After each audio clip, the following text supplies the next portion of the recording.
صدمة كبيرة لمحبي الفنانة رنا رئيس بعد انتشار خبر القبض على شقيقها في قضية مخدرات. لكن المفاجأة الأكبر إن جهات التحقيق أصدرت قرار جديد في القضية. يا ترى إيه اللي حصل بالظبط؟ وهل خرج شقيق رنا رئيس من القضية؟ خلونا نعرف التفاصيل الكاملة لما نكمل الفيديو للنهاية. القصة بدأت لما الأجهزة الأمنية في مدينة الشيخ زايد أوقفت سيارة كانت ماشية من غير لوحات معدنية، وخلال تفتيش السيارة تم العثور على مواد مخدرة وسلاح أبيض داخلها، وكان قائد السيارة هو شقيق الفنانة رنا رئيس. وبعد القبض عليه تم تحرير محضر بالواقعة وتم عرضه على النيابة العامة للتحقيق في الاتهامات الموجهة له، واللي كانت بتتعلق بحيازة مواد مخدرة بقصد التعاطي بالإضافة إلى حيازة سلاح أبيض.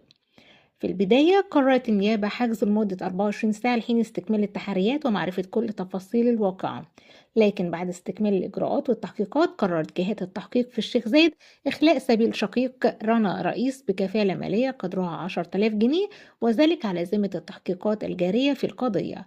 وما زالت التحقيقات مستمرة لمعرفة كل ملابسات الواقعة، بينما القرار الصادر حاليا هو إخلاء سبيله بالكفالة فقط لحين استكمال التحقيقات.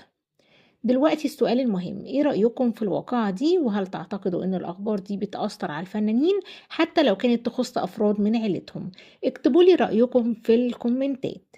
وما تنسوش لو الفيديو عجبكم وصلكم قبل اي حد تاني تعملوا لايك للفيديو وتشتركوا في القناة وتفعلوا زر الجرس عشان يجيلكم اشعار بكل ما هو جديد.